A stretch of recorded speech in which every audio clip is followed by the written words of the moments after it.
Hello dear students, welcome to ESD Editor. In this video we will discuss about the question related to strength of material. This question contains the concepts which will help you to achieve the success for which you are struggling very hard. These videos which contains the series of question will make your journey of preparation as comfortable and more easy.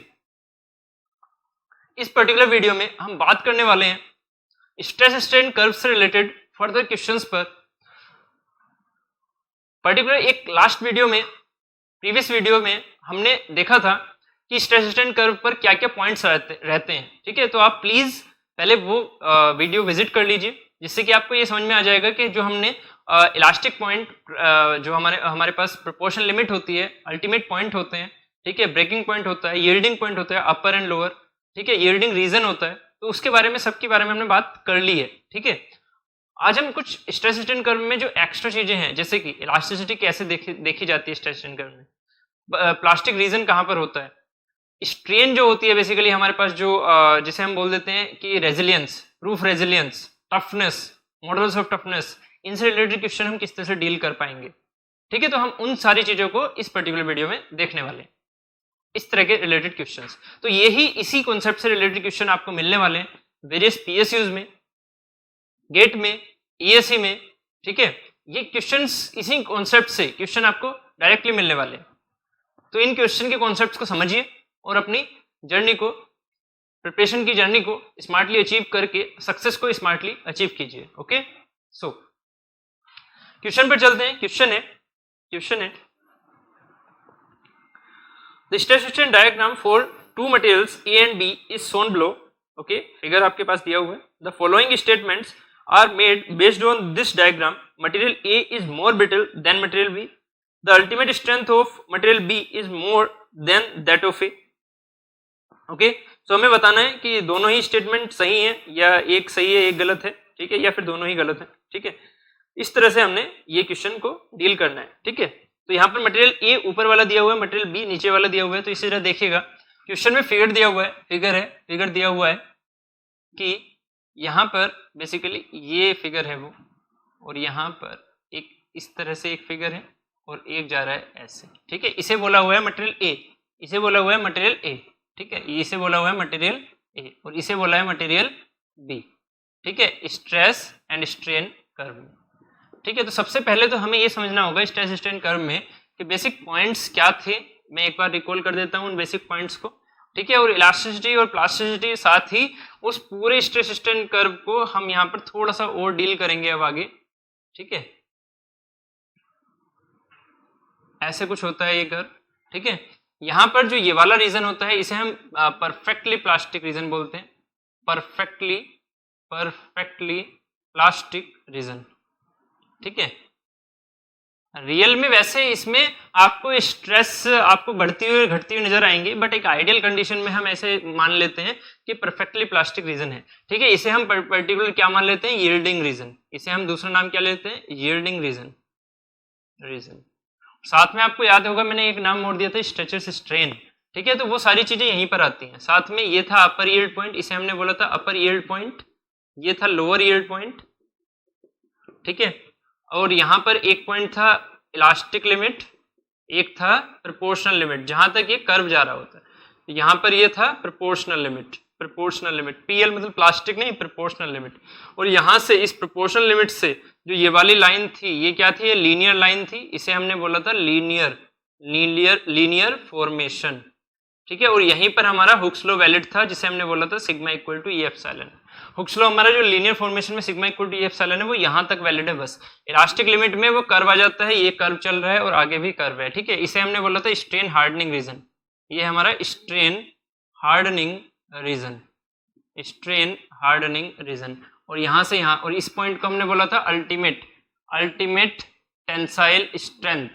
ठीक है, और ये बोला था हमने point, मान लीजिए इसे ए बोला, इसे बी बोला, यहाँ पर देखिएगा इसे हम ए बोल रहे हैं, इसे बी बोल रहे हैं, इसे सी, ये डी, ये ई, ये एफ और ये जी। ठीक है, तो एफ से जी था हमारा नेकिंग रीजन। ठीक है, चलिए ये पॉइंट्स कैसे क्यों आते हैं उनके बारे में हमने डिस्कस कर लिया था। अब हम बात कर रहे हैं यहाँ पर सिंपल कि इलास्टिक रीजन के अंदर की जो ये आपके पास एनर्जी होती है। जो ये आपके पास यहाँ पर जो डायग्राम में एरिया दिखाया जाता है इसे हम बोलते हैं strain energy at the elastic limit, और इसका एक पर्टिकुलर नाम होता है जिसे हम बोलते हैं प्रूफ रेजिलियंस। ठीक है, तो जरा समझिएगा इस चीज को कि बेसिकली सबसे पहले हम स्ट्रेन एनर्जी की बात करें तो स्ट्रेन एनर्जी क्या होती है कि जो हम वर्क कर रहे हैं किसी एक पर्टिकुलर बॉडी पर, जैसे कि समझिएगा कि एक हमारे पास ये एक बॉडी है और इस बॉडी पर हम क्या कर रहे हैं, एक पी फोर्स लगा रहे हैं। कैसा? ग्रेजुअली अप्लाइड लोड, एक थ्योरेटिकल लोड लगा रहे हैं, एक पी फोर्स का, ठीक है, थ्योरेटिकल लोड लगा रहे हैं, मतलब एक ग्रेजुअली अप्लाइड लोड लगा रहे हैं, ग्रेजुअली अप्लाइड लोड। तो उसके बेसिस पर क्या होता है कि जितना हम इसमें वर्क कर रहे हैं, वर्क कैसा हो रहा है, वर्क हो रहा है डिफॉर्मेशन में, कि कुछ ना कुछ ये डिफॉर्म तो होगा ना पी के साथ। तो मान लीजिए डेल्टा डिफॉर्म हुआ, तो डेल्टा डिफॉर्म होने पर आपने इस पर कितना वर्क किया, आपने वर्क किया इस पर, वर्क डन, आपने इसके ऊपर वर्क जो किया, वर्क डन इक्वल टू कितना होगा, जो force into displacement, force into जो हमारे पास डिस्प्लेसमेंट डेल्टा। तो यहाँ पर फोर्स क्या है, फोर्स की वैल्यू क्या आप डायरेक्टली पी कर लोगे, नहीं ना, यहाँ 0 से p तक ये बढ़ा है तो इसकी जो एवरेज वैल्यू आती है वो आ जाती है 0 + p/2 इंटू डेल्टा या 1/2 p इंटू डेल्टा।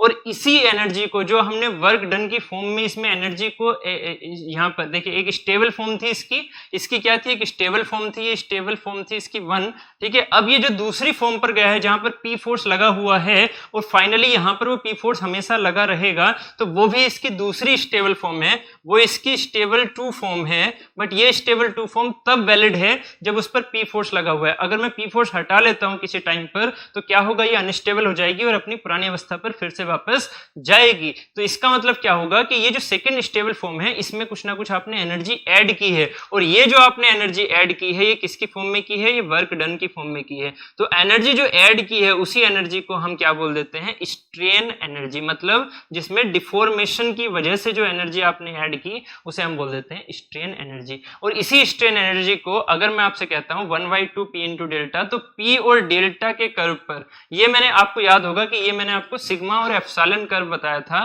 तो इस सिग्मा एप्सिलॉन कर्व को हम p और डेल्टा कर्व भी बोल सकते हैं। किस तरह से, जब पैटर्न सेम हो, पैटर्न सेम हो मतलब यहां पर पैटर्न सेम होते हैं, p डेल्टा कर्व हो या सिग्मा एप्सिलॉन कर्व हो, दोनों के पैटर्न सेम होते हैं, वैल्यू सेम नहीं होती, दोनों के पैटर्न सेम होते हैं, वैल्यू सेम नहीं होती, वैल्यूज आर डिफर। क्यों समझिएगा, क्योंकि सिग्मा क्या होता है p/a, बट यहाँ a क्या होता है, a0, क्योंकि इंजीनियरिंग स्ट्रेस स्ट्रेन कर्व है तो यहाँ पर a0 मतलब ओरिजिनल एरिया को हम हमेशा कांस्टेंट मानते हैं, हम एरिया को क्या मानते हैं, कांस्टेंट मानते हैं, जो कि ओरिजिनली था हमारे पास। और साथ में हम क्या करते हैं, एप्सिलॉन की वैल्यू को लेते हैं डेल्टा/L, और L को भी हम L ओरिजिनल के बेसिस पर ही कैलकुलेट करते हैं स्ट्रेन को। इसका मतलब क्या हुआ कि जो डेल्टा आता रहेगा वही हमारा डिफॉर्मेशन है, वही हमारी स्ट्रेन की वैल्यू भी उसी के हिसाब से तो हो गई। मान लो L0 की वैल्यू आप 1 ले लो, A0 की वैल्यू 1 ले लो, तो कहीं ना कहीं आपकी सिग्मा और P की वैल्यू बराबर हो गई ना। तो ऐसा ही आप एक चीज समझ के चलिएगा कि A0 और L0 कांस्टेंट हैं, तो जो पैटर्न आने वाला है वो तो सेम है, वैल्यू अलग हो सकती है, पैटर्न आने वाला है वो सेम है। तो हम P डेल्टा कर्व की बात करें, सिग्मा एप्सिलॉन कर्व की बात करें, पैटर्न ऐसा ही आने वाला है, ग्राफ आपको ऐसा ही दिखने वाला है, वैल्यूज अलग अलग होंगी। वैल्यूज किस पर, एरिया पर और लेंथ पर, ओरिजिनल लेंथ पर डिपेंड करने वाली है ना, उस चीज से सेंस में आपको दिख रहा है। तो यहां पर अगर मैं बात करता हूं तो ये जो 1/2 p इंटू डेल्टा है, तो इसका हमेशा याद रखिएगा, एक क्वेश्चन यहां से बनता है कि जो स्ट्रेन एनर्जी होती है, सिंपल स्ट्रेन एनर्जी, वो कौन से ग्राफ पर दिखेगी आपको, p एंड डेल्टा ग्राफ पर। बट स्ट्रेन एनर्जी पर यूनिट वॉल्यूम किस पर दिखेगी, स्ट्रेन एनर्जी पर यूनिट वॉल्यूम, ये जो आपको दिखने वाला है, ये दिखने वाला है सिग्मा एंड एप्सिलॉन ग्राफ पर, सिग्मा एंड एप्सिलॉन ग्राफ पर। कैसे, उस चीज को देखो, स्ट्रेन एनर्जी क्या है, U बराबर 1/2 p इंटू डेल्टा, बट अगर मैंने U/V कर दिया पर यूनिट वॉल्यूम तो क्या हो जाएगा, 1/2 p into delta upon volume.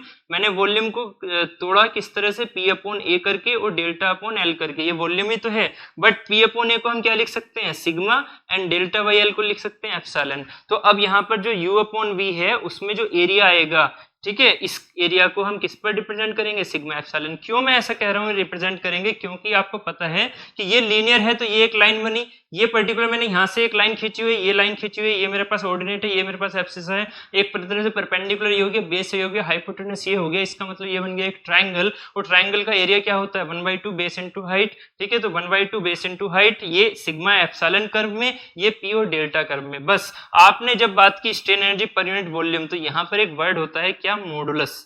Modulus word use किया जाता है इसके लिए मॉडुलस वर्ड यूज किया जाता है। तो यहां तक हमने अभी छोटे छोटे टर्मिनोलॉजी को समझा। तो इस टर्मिनोलॉजी के हिसाब से मैं अभी इस चीज को रफ कर रहा हूं थोड़ा। इस टर्मिनोलॉजी के हिसाब से यहाँ पर हमने एक आउटकम निकाला कि जो स्ट्रेन एनर्जी होती है उसको, अगर मैं ध्यान से समझिएगा, स्ट्रेन एनर्जी को अगर मैं कहता हूं कि मुझे इस पॉइंट तक मैंने फोर्स लगाया बस, तो यहां तक की मुझे स्ट्रेन एनर्जी बताइए, तो इसका नाम हो जाता है रेजिलियंस।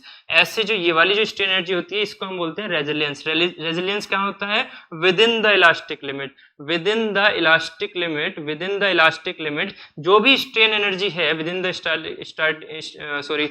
इलास्टिक लिमिट, जो भी स्ट्रेन एनर्जी है इलास्टिक लिमिट, जो भी स्ट्रेन एनर्जी स्टोर्ड हो रही है वो सारी की सारी एनर्जी क्या कहलाती है? रेजिलियंस। बट उसका नाम हो जाता है प्रूफ रेजिलियंस। कब? उसका नाम हो जाता है प्रूफ रेजिलियंस। कब? जब वो एट द इलास्टिक लिमिट की हम बात करें, एट द इलास्टिक लिमिट की हम बात करें तो उसे हम बोल देते हैं प्रूफ रेजिलियंस। ठीक है, इसको हम बोल देते हैं, ये प्रूफ रेजिलियंस और रेजिलियंस कौन से ग्राफ पर होंगे? ये दोनों ही ग्राफ पर होंगे पी एंड डेल्टा कर्व पर, पी एंड डेल्टा कर्व पर। बट अगर मैं आपसे कहता हूं मॉडुलस ऑफ रेजिलियंस बताइए, मॉडुलस ऑफ रेजिलियंस बताइए, तो उसकी जो डेफिनेशन होती है वो होती है at the elastic limit strain energy absorbed per unit volume. मतलब strain energy absorbed per unit volume, इसकी डेफिनेशन ये होती है पर यूनिट वॉल्यूम। तो ये जो यूनिट वॉल्यूम है उसको अगर हम कैलकुलेट ऐसे करेंगे तो 1/2 सिग्मा एप्सिलॉन, इसका मतलब मॉडुलस ऑफ रेजिलियंस किस पर शो करेगा अपना एरिया? वो दिखाएगा सिग्मा और एप्सिलॉन कर्व पर। तो उसके लिए सिग्मा और एप्सिलॉन कर्व लगेगा, जबकि स्ट्रेन एनर्जी मतलब रेजिलियंस और प्रूफ रेजिलियंस के पी और डेल्टा कर्व लगेगा। इसी तरह से यहां तक बात होती है इलास्टिक लिमिट की। तो इलास्टिक लिमिट के अंदर, क्योंकि ए और बी में ज्यादा डिफरेंस हम ऐसा मान के नहीं चलते हैं, ये बहुत पास होते हैं माइल्ड स्केल के लिए भी, तो यहाँ पर जो हमारे पास ये ग्राफ आता है, ये एक तरह से हम बी तक मान के चल लेते हैं कि हाँ ये छोटा सा जो पार्ट है वो हमने इसके कंपैरिजन में नेग्लेक्ट करके और यहाँ पर इलास्टिक लिमिट के अंदर हमने इसकी डेफिनेशन को देख लिया। बट उसके बाद क्या होता है? बी के बाद अब आ जाती है प्लास्टिसिटी। ठीक है, तो जो बी से डी तक का पोर्शन होता है वो होता है हमारा इलास्टोप्लास्टिक रीजन। बी तक का रीजन होता है इलास्टिक रीजन। बट जो डी से आगे का रीजन है इसे हम बोलते हैं प्लास्टिक रीजन। जो डी से आगे का रीजन है ब्रेकिंग तक, इसे हम बोलते हैं प्लास्टिक रीजन। ठीक है, तो अब यहां पर देखिएगा कि ये तो हुई स्ट्रेन एनर्जी की इलास्टिक रीजन के अंदर बात। अभी तक हमने जो समझा इलास्टिक रीजन के अंदर की बातों को समझा। ठीक है, बट अगर हम अब थोड़ा और आगे चलते हैं, मैं यहाँ पर इस चीज को, स्ट्रेन एनर्जी को यहां तक अगर मैं रफ कर रहा हूं, तो अब जब हम थोड़ा और आगे चलते हैं तो यहां तक, कहां तक की, जो जी तक का पॉइंट है, इस जी तक के पॉइंट के एरिया को अगर मैं यहाँ पर, अब आपने स्ट्रेन एनर्जी समझ लिया, तो स्ट्रेन एनर्जी अगर मैं कहूँ आपसे कि मुझे इस पूरे एरिया की स्ट्रेन एनर्जी चाहिए, पूरे एरिया की स्ट्रेन एनर्जी चाहिए, तो इस स्ट्रेन एनर्जी को हम क्या बोल देते हैं? टफनेस। तो टफनेस क्या हो गई? टफनेस हो गई strain energy absorbed till the fracture point, ना कि अल्टीमेट पॉइंट, फ्रैक्चर पॉइंट याद रखिएगा हमेशा इसे हम कहां तक बोलते हैं? फ्रैक्चर तक, ना कि अल्टीमेट तक। ठीक है, तो ये टोटल स्ट्रेन एनर्जी है इसके अंदर, ये टोटल स्ट्रेन एनर्जी, ये किसमें शो होगी? पी एंड डेल्टा कर्व में। बट मॉडुलस ऑफ टफनेस किस में शो होगा? ये होगा आपका, ये होगा सिग्मा एंड एप्सिलॉन कर्व में। Total energy absorbed at the fracture point divided by पर यूनिट वॉल्यूम। तो ये जो होगा ये होता है सिग्मा एप्सिलॉन कर्व में। तो हमारे पास अगर सिग्मा एप्सिलॉन कर्व है तो हमारे सिग्मा एप्सिलॉन कर्व में मैंने आपको पहले ही बताया था, यहाँ पर ये प्रॉपर्टी होती है जिसे हम बोलते हैं सिग्मा यूटी, और ये होता है लोअर वाला सिग्मा वाईटी। इसका मतलब हमारे पास दो चीजें होती है। तो मॉडुलस ऑफ टफनेस की जो वैल्यू होती है वो बेसिकली हम ऐसे लिख लेते हैं sigma UT plus sigma YT by 2 into epsilon fracture. ठीक है, ये फॉर्मूला होता है आपका मॉडुलस ऑफ टफनेस का। और इसी मॉडुलस ऑफ टफनेस के हिसाब से हम ये बोल पाते हैं कि जो एरिया इस पूरे कर्व ने कवर किया हुआ है वही एरिया की value area covered by the graph on sigma and epsilon curve. ठीक है। तो याद रखिएगा हमेशा जब भी हम टफनेस की बात करते हैं क्वेश्चन में, तो उनका अंडरस्टूड मीनिंग होता है कि वो आपसे मॉडुलस ऑफ टफनेस पूछ रहे हैं, वो पर यूनिट वॉल्यूम की बात कर रहे हैं। क्योंकि टफनेस के लिए हमें सिग्मा अल्टीमेट सिग्मा वाई के वैल्यू बारे में पता होना चाहिए, तभी हम उस चीज़ का मॉडुलस ऑफ टफनेस निकाल पाएंगे। हमारे लिए कभी भी ये टर्म नहीं यूज किए जाते कि P U T and P Y T, ये चीजें डिपेंड करती हैं इन चीजों पर, एरियाज पर भी डिपेंड करती हैं। ये सिग्मा यूटी एक प्रॉपर्टी है, पी यूटी एक प्रॉपर्टी नहीं है, पी वाई टी एक प्रॉपर्टी नहीं है। सिग्मा यूटी प्रॉपर्टी है, सिग्मा वाई टी प्रॉपर्टी है, ठीक है। जबकि सिग्मा प्रॉपर्टी नहीं है, लोड प्रॉपर्टी नहीं है। तो हम प्रॉपर्टीज के उसके हिसाब से जाते हैं और मॉडुलस ऑफ टफनेस को जनरली हम टफनेस बोल देते हैं। याद रखिएगा इस चीज को। अगर आपसे क्वेश्चन में टफनेस पूछा है तो आप सिग्मा एप्सिलॉन कर्व का एरिया बताओगे, क्योंकि जनरली वो आपसे पूछना चाह रहे हैं मॉडुलस ऑफ टफनेस। अगर वर्ड नहीं दिया हुआ है यूनिट वॉल्यूम का भी, तब भी आप मॉडुलस ऑफ टफनेस की वैल्यू ही बताओगे एज ए टफनेस। बात क्लियर है, ठीक है। तो इस क्वेश्चन में अगर मैं बात करता हूं, इस क्वेश्चन में बात करता हूं कि material A and material B की अगर मैं बात करूं कि कौन सा ज्यादा किसकी अल्टीमेट स्ट्रेंथ ज्यादा होगी, किसकी अल्टीमेट स्ट्रेंथ कम होगी, कौन सा ज्यादा डक्टाइल होगा, बेसिकली क्वेश्चन हमारा कौन सा ज्यादा ब्रिटिल होगा। ब्रिटिल और डक्टिलिटी दोनों में डिफर करता है। किस तरह से कि जिसमें प्लास्टिक रीजन हो। अब मेरी डेफिनेशन पर जाइएगा, अल्टीमेट स्ट्रेंथ तो आपको समझ में आती है, ग्राफ में दिख रहा होता है, ठीक है। बट अगर प्लास्टिसिटी और ब्रिटिलनेस को देखना है तो कैसे देखते हैं, जिसमें डक्टिलिटी का डेफिनेशन होता है, डक्टिलिटी का जिसमें 2-3 इसके पॉइंट्स होते हैं, बट जो इस क्वेश्चन से रिलेट कर रहा है मैं उसकी बात कर रहा हूं, जिसमें प्लास्टिक रीजन हो, जिसमें प्लास्टिक रीजन हो, मतलब परमानेंट डिफॉर्मेशन हो, परमानेंट डिफॉर्मेशन हो, परमानेंट डिफॉर्मेशन हो। मतलब क्या हुआ, इसका परमानेंट डिफॉर्मेशन दिख रहा है, प्लास्टिक रीजन दिख रहा है, मतलब माइल्ड स्टील हमेशा क्या रहेगी, डक्टाइल मटेरियल। अगर किसी बॉडी में परमानेंट डिफॉर्मेशन नहीं है, मतलब वो इलास्टिक लिमिट के बाद ही तुरंत ब्रेक होने की कंडीशन में आ जाता है। अगर वो इलास्टिक लिमिट के बाद ही तुरंत ब्रेक होने की कंडीशन में आ जाता है, यहीं पर वो ब्रेक होने की कोशिश करता है, तो इस मटेरियल को हम बोलते हैं ब्रिटिल मटेरियल। क्यों? क्योंकि उसमें लैक ऑफ डक्टिलिटी है। वो क्या कहलाता है, ब्रिटिल मटेरियल, क्योंकि उसमें लैक ऑफ डक्टिलिटी है, उसमें डक्टिलिटी वाला नेचर नहीं है। डक्टिलिटी का मतलब क्या हुआ, प्लास्टिक नेचर होना चाहिए, परमानेंट डिफॉर्मेशन होना चाहिए, नेचर प्लास्टिक होना चाहिए। यहां से आपको डाउट आता है कि यार प्लास्टिक को तो हम ब्रिटिल बोल देते हैं, तो यहाँ सर मुझे प्लास्टिक नेचर की बात क्यों कर रहे हैं। इन्हीं चीजों के लिए आप ऐप पर जाकर वीडियो को देख सकते हैं, मैंने आपको अच्छे से समझाया हुआ है एग्जाम्पल्स लेकर, ठीक है। तो आपको अच्छे समझ में वहां पर आ जाएगा। अभी मुझे इस क्वेश्चन के रेस्पेक्ट में बात करनी है, तो इन मटेरियल्स को हम ब्रिटिल बोलेंगे, ब्रिटिल, और इन मटेरियल्स को हम बोलेंगे डक्टाइल, जिसमें प्लास्टिक रीजन आपको ज्यादा दिख रहा है। तो अब यहाँ पर देखिएगा कि इस फिगर में जो मटेरियल बी है उसमें प्लास्टिक रीजन क्या है, उसमें प्लास्टिक रीजन ज्यादा है। मतलब ये क्या हुआ, ये डक्टाइल ज्यादा हुआ, ये क्या हुआ, ये डक्टाइल ज्यादा हुआ, क्योंकि कहीं ना कहीं हमारा जो स्ट्रेस स्ट्रेन कर्व होता है वो लीनियर जहां तक है वहां तक हुक्स लॉ वैलिड कर रहा है, तो हुक्स लॉ तो यहां तक वैलिड कर रहा है, हुक्स लॉ कहां तक वैलिड कर रहा है, इलास्टिक लिमिट तक, ठीक है, प्रोपोर्शनल लिमिट तक एक्चुअल में। बट अगर मैं इस क्वेश्चन के रेफरेंस में लेके चलूं तो इलास्टिक और प्रोपोर्शनल लिमिट को बहुत पास लेके मैं उसे इलास्टिक लिमिट बोल सकता हूं। तो यहाँ पर प्रोपोर्शनलिटी यहाँ दिखा दो, इलास्टिक लिमिट यहाँ दिखा दो, तो चलो प्रोपोर्शनल लिमिट हमारी यहाँ तक है, तो हमारा हुक्स लॉ यहाँ तक वैलिड हो रहा है, तो आपको दिख रहा है कि रीजन बहुत ज्यादा है। इसका मतलब ये ज्यादा डक्टाइल है as compare to this material, as compare to this material ये ज्यादा डक्टाइल है। इसका मतलब material A is more brittle than material B, पहली चीज। दूसरी बात यहाँ पर अल्टीमेट स्ट्रेंथ क्या होगी, जो इस कर्व का मैक्सिमम पॉइंट है, ठीक है। तो अल्टीमेट ये किसकी होगी, बी की, और यहाँ पर अल्टीमेट क्या है, यहाँ पर सिग्मा अल्टीमेट, और यहाँ पर सिग्मा अल्टीमेट मटेरियल की क्या है, ए की। तो अब देखिएगा अल्टीमेट किसकी पहुंच चुकी है, ज्यादा, मटेरियल ए की। तो ऑप्शन देखिए, अब ऑप्शन देखिए, ऑप्शन में क्या है, ऑप्शन देखिएगा, material A is more brittle than material B, बिल्कुल बात ठीक है, material A is more brittle than material B, first is right. The ultimate strength of material B is more than material A, material B की ultimate strength more है, नहीं ना, material A की ultimate strength more है। इसका मतलब क्या हुआ यहाँ से, इसका मतलब ये सेकंड स्टेटमेंट फॉल्स है, तो A is right, first is right but B is false, ठीक है। तो आंसर क्या हो जाएगा आपका, A is right but B is false, ये हमारा आंसर हो जाएगा, ठीक है।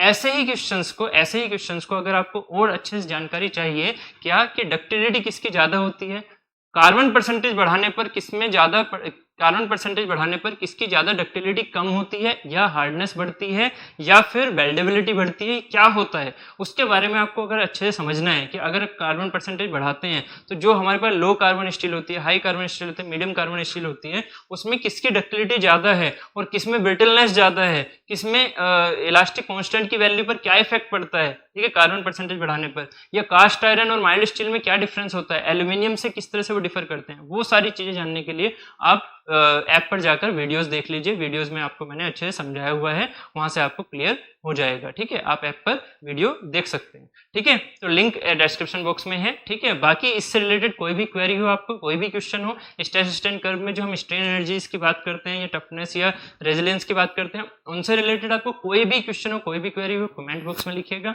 ठीक है। और अच्छे से इन क्वेश्चंस को लगाते रहिए, समझते रहिए, कोई भी दिक्कत होती है पूछते रहिए। Keep watching, thank you.